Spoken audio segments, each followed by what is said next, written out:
when you look at those shows and you hear the music, I mean, it is really a caricature of just the worst aspects of popular music and especially rap.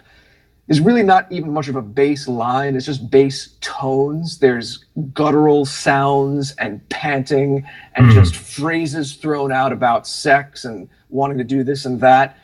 And I know most rappers rap to like a backing track live, but even his lyrics were pumped in. He's basically up on stage just like dancing around with his friends. He's not even doing the rapping. The music itself, I know music is subjective, and we could go into a whole other conversation about this, but just to keep it brief, to me, it's like quicksand. It pulls you down. I know every kind of people, every kind of culture needs their catharsis, needs their cathartic elements of letting go and having their times when you kind of step away from regular day-to-day life. Okay, that happens in Europe as well. That is in our tradition as well. But there is nothing upward about it. Now, again, I know music is subjective, but I've done some material. I have an article on my website and I had a long conversation. It's in my conversations playlist on my YouTube channel if anyone's interested. I had this with Carolyn Emmerich about the Faustian or the European spirit behind rock and roll. Now, maybe not everyone likes rock and roll. It's not the only genre I like, but I do love some classic rock. And I know it has its decadent elements. I know most rock stars are not people to emulate personally, but I still see in rock and roll more of an outward transcendental look towards the world, trying to rise up or trying to celebrate life. There's something more proactive about it. Or even if someone's going to argue with me and say everything I'm saying right now is subjective, then at the very least I could say it rings true with me, whereas this kind of thonic, just bringing you down like quicksand, like this really guttural rap, you just look at this and you say, like, this is our culture, this is what's happening. I feel like the video, if you go look at his videos of his live performances, people will watch things like this in 100 years. And it's either going to be, well, this was the death throes of Western civilization, this is what it was like at the end, or conversely, and this is what we're hoping for, this is almost where we went off the cliff, but we reeled it in, and now we're back. Because again, I have to be honest, I resent the fact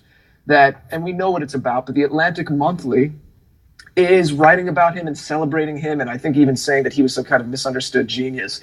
It's like, this is not the kind of culture I want to live in, where our cultural institutions and so-called intellectual magazines are even talking about this. The obscenity and vulgarity of the rock and roll music is obviously a means by which the white man and his children can be driven to the level with a nigger.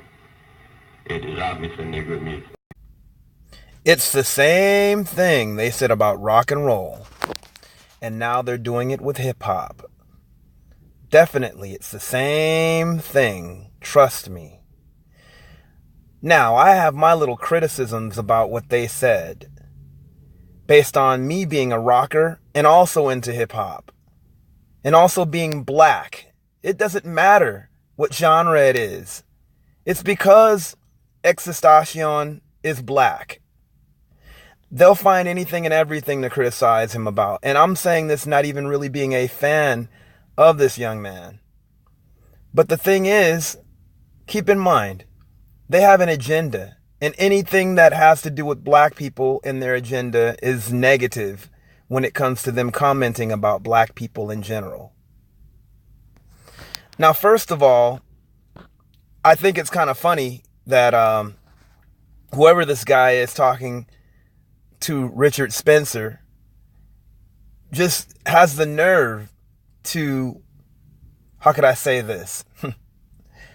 Have the nerve to basically try to say that hip hop is all guttural and that there's no positive elements, when hip hop started off as a positive alternative to those that were in street gangs to begin with. The Zulu Kings, formed in 1973, were formed as an alternative to a lot of the outlaw gangs that existed in New York at that time, like the Savage Skulls and the Black Spades. One of the gangs that were more actually formed even before the Zulus were the Ghetto Brothers. They went from being outlaws to being community activists. And even if you watch the movie The Rubble Kings, which I advise everyone to watch, they talk about how hip hop music helped the community to form more. They formed, and even after their comrade Black Benji was murdered, they still kept being peaceful and cleaning up the neighborhoods and all that. And watch that movie, it'll give you more detail. There's also another movie that came out about that particular gang called Flying Cut Sleeves. Check that one out too. But I say that to say this. Hip hop started off positive. And check this out. There were originally 4 elements, and this particular one has 5, and it's pretty cool. The first element was, of course, rocking the mic. Second element, breakdancing, and classically called b-boying. Third element, DJing, and that goes along with the sound systems that they used to battle with in New York at that time. And also graffiti, which earlier on, graffiti, a lot of people listen to all kinds of music doing graffiti. Cats like Blade and Scene, Lady Pink, but I can say that hip hop claimed graffiti as an expression of art.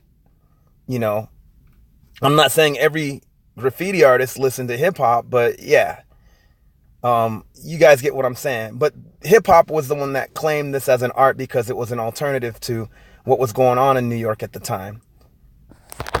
So this person basically is totally false in just the way that he comes at hip hop in general. He talks about guttural and hip hop being guttural and growling and grunts and all these obscenities were, well, there's tons of examples of this with like a lot of white rock artists.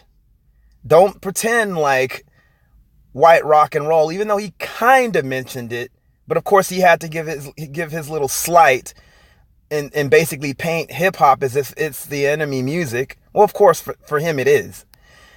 But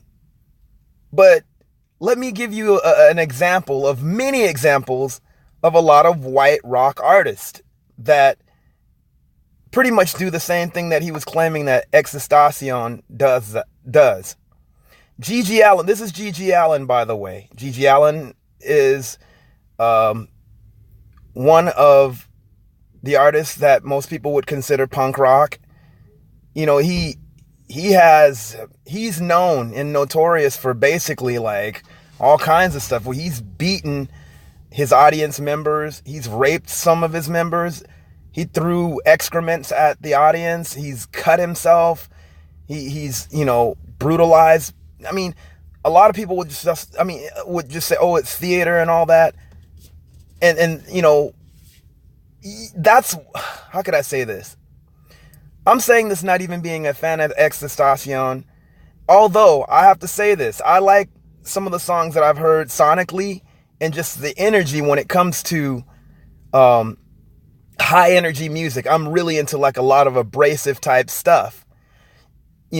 Sound wise, not so much lyrics, because not all of this abrasive music has the most positive lyrics, but I like really, abrasive stuff. I liked what XXXTentacion, that song Sippin' Tea is an example. It's kind of got this sort of heavy metal, sort of abrasive breakbeat, that bass tone that he was talking about that he couldn't hear.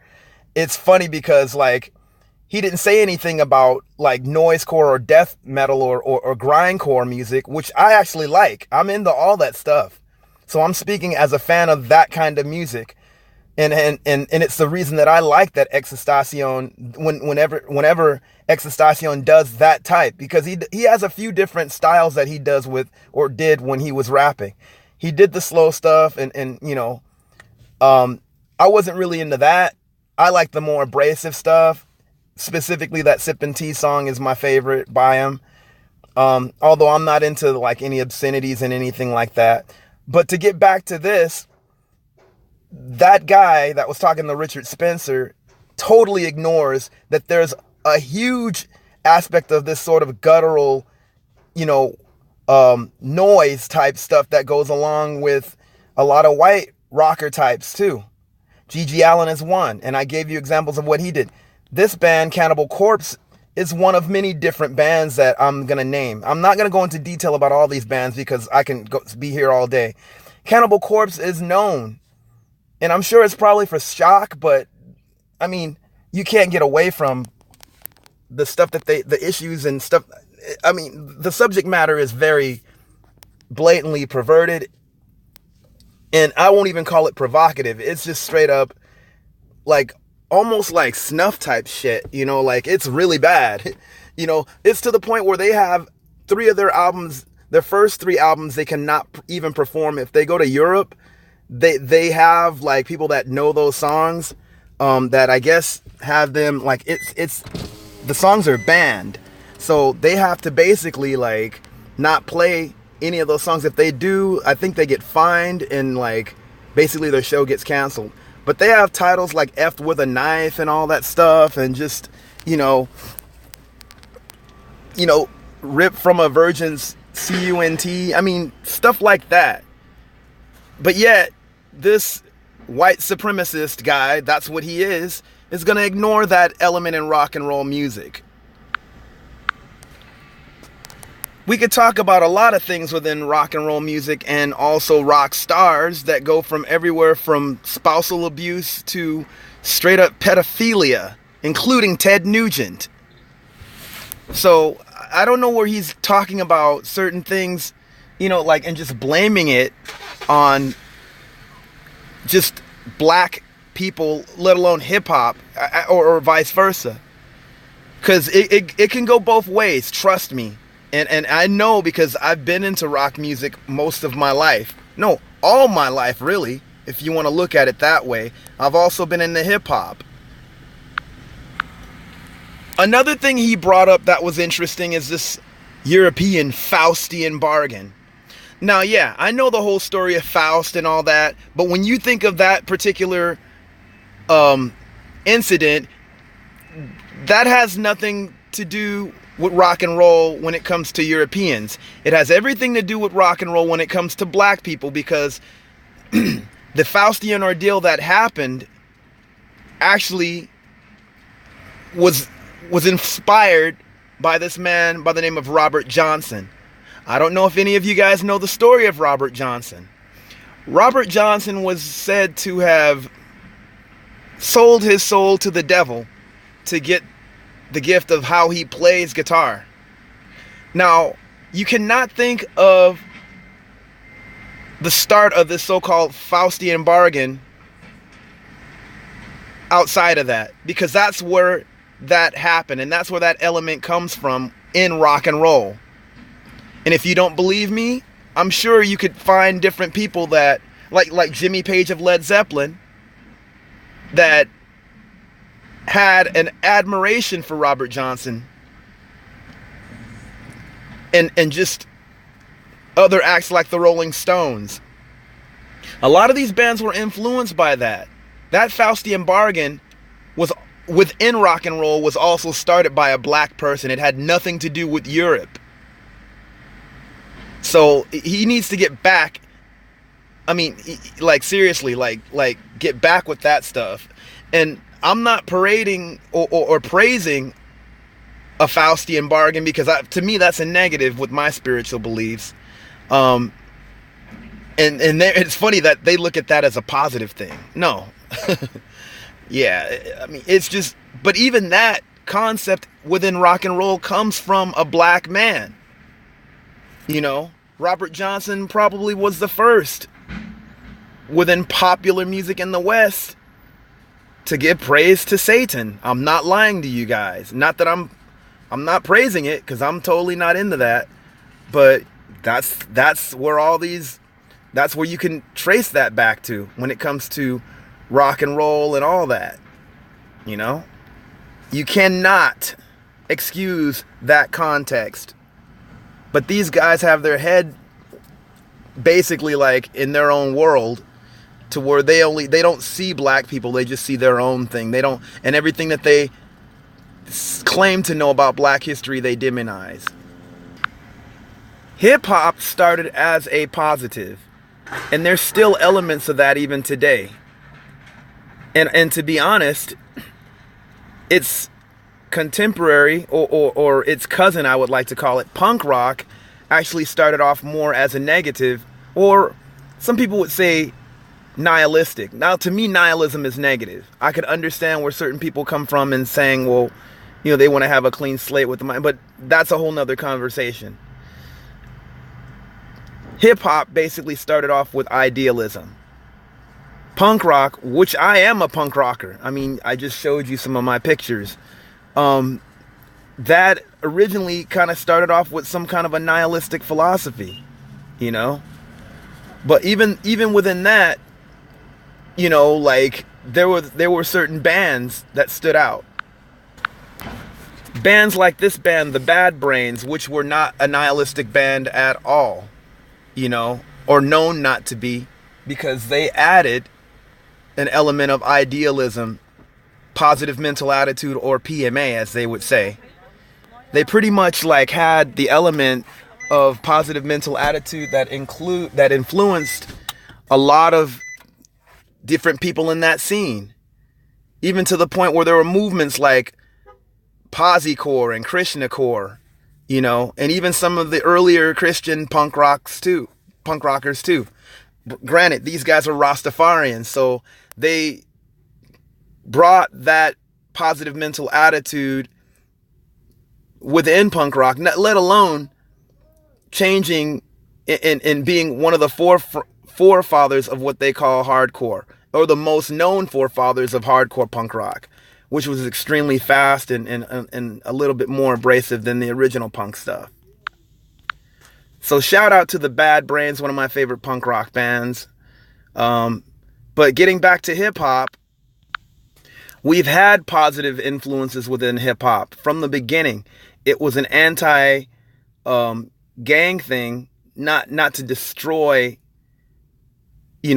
the group aspect of what gangs brought, but to put something positive and to turn the negative to something better, to where you're helping the community instead of hurting the community. Public Enemy was one of those that shifted the discourse from partying to forming a party for empowerment. That's definitely something positive. They were definitely anti-drugs. They were all about unification of all black people and just fighting against the evils of the world. Very positive message for that time too. You have rappers like Bus Driver. I'm not saying that Bus Driver has like so many different, he's not on no negative stuff. And not just because I know this dude personally, but his style, people, you got to realize, these people don't know about the diversity of hip hop. Hip hop is just as diverse as rock and roll. You have Freestyle Fellowship, another group that I think is amazing, rhyme style and just on some other kind of way, Great album right here. Kendrick Lamar is a modern version of how not only diverse hip hop could be, but also a positive aspect of hip hop music, there's Medusa, very encouraging to like a lot of females, especially black females. Tribe Called Quest, these icons of hip hop, they ushered in that jazz style of hip hop. Them and Guru, and, with Gangstar, Diggable Planets, and a few others. They were part of the Native Tongues group, which was on the East Coast, included Brand Nubian, Queen Latifah, Jungle Brothers, of course, De La Soul. And I think Moni Love was in the group as well. I show this to show these guys are ignoring these kind of groups. And it's not just these groups. There's a ton of them. I could be all day talking about positive hip hop groups today and even now, Even mentioning somebody like Chance the Rapper, who has, he's definitely a positive, and not just on the mic, but also within the community. He's given to schools and just in other endeavors to help empower black people in the community. But no, these idiots don't want to talk about that. They want to focus on the negative aspects of hip hop. or just the more nihilistic, and then try to label us all that. And it's funny. They say the same thing that a lot of these white cats or white supremacist cats, because not every white person thinks like this. I myself have worked with a lot of different people with what I do. But they'll say that to just demonize black people as a whole, like they did back then with rock and roll. Rock and roll is our music. I don't care what anyone says, you guys. Yes, rock and roll is our music. It doesn't matter who's playing it. It began with us. Most popular music over here, if not all, began with black people. And, you got these white supremacists like Richard Spencer and whoever this other person was talking all their crap without... here's the thing. Maybe they don't know, or maybe they just ignore it. They ignore the fact that there is black contribution and creativity. And that's the thing about these cats. They're delusional, and they choose to be delusional. Telling me that, there's, like all hip hop's gonna... No. Every music has that. Every music has that element to bring a person down or to lift people up. Especially hip hop. Hip hop started off lifting people up, and there's still that element today. And I'm going to say even rock and roll, yes, there's both. But definitely rock and roll is known for some crazy stuff. I know firsthand because I listen to some of these bands that have done some crazy shit. Sorry for cursing. I'm trying not to. Was doing good up until now. I'm just kidding. Anyways, I'd like to know what you guys think about this. And you see the devil standard, or double standard, I mean. Well, I mean both, of course. Yeah. So it's funny how this guy talks about as if he's an advocate of culture, and talks about classic rock as if it's so benign. Please, dude, you're being ignorant, and you choose to be. Yeah. Anyways, I'd like to know what you guys think about this. Peace.